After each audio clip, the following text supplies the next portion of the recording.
a senior Saudi security official who for years was the key go-between for Britain's MI6 and other Western spy agencies in Saudi Arabia, is now being persecuted along with his family, according to former Western intelligence officials. Dr. Saad al-Jabri, who helped foil an al-Qaeda bomb plot against the West, fled into exile 3 years ago, ahead of a purge by the all-powerful Crown Prince Mohammed bin Salman. Now his children have been seized as hostages, according to his eldest son, Khalid. Omar and Sarah were kidnapped at dawn on 16 March and taken out of their beds by about 50 state security officers who arrived in 20 cars, says their brother, Khalid al-Jabri. The family house in Riyadh was then searched, the CCTV memory cards removed, and the pair, aged 21 and 20 respectively, held incommunicado at a detention center. There have been no charges given and no reason offered to the family for their arrest, Khalid tells me on a phone call from Canada, where he and his father live in self-imposed exile. "We don't even know if they are alive or dead." He believes they are being held as bargaining chips in an attempt to force his father to return to Saudi Arabia, where he fears he will face immediate arrest and imprisonment. "They can make up any lies they want about him, but he is innocent."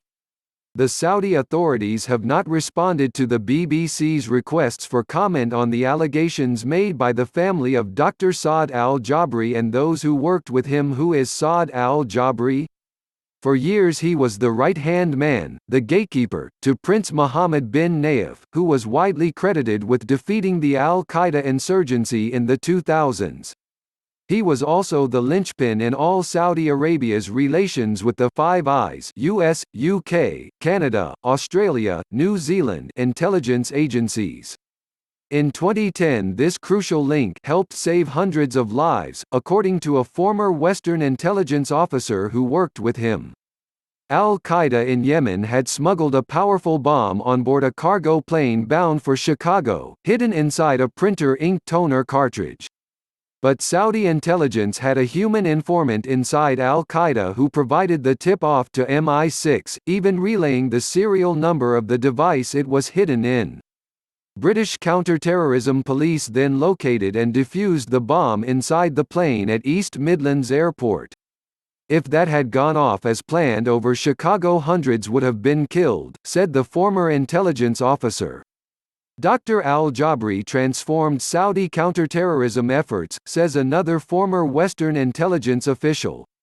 He changed it from being a crude, violent, confession-based system into one that used modern forensics and computer-based data mining.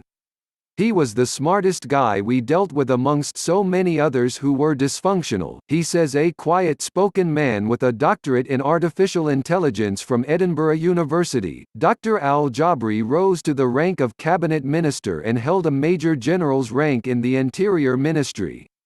But in 2015 everything changed.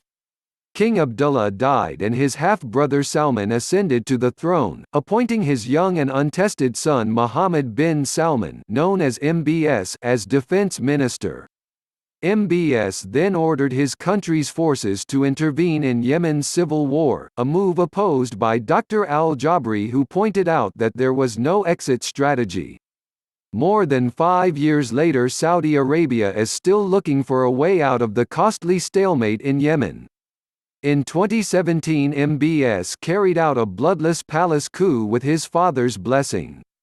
He effectively usurped the next in line to the throne, Prince Mohammed bin Nayef, becoming crown prince himself. Today that deposed prince is under arrest, his assets seized, and those who worked for him have been removed from their posts. Dr. al-Jabri fled into exile in Canada. But former Western intelligence officials believe MBS still sees him as a threat to his legitimacy. "He can't afford to have that guy as a free radical and a galvanizing force against him," says one of them. His family say they have tried in vain to meet the Saudi authorities on neutral ground and have now decided to go public. There are signs that Dr. Saad is being targeted with a wide range of threats, and the Canadian authorities are taking it seriously, says his son Khalid. "We were pushed into this," he adds. We are patriots, we love our country, we don't want to embarrass Saudi Arabia, but kidnapping Omar and Sarah like this, it's daylight thuggery by a state.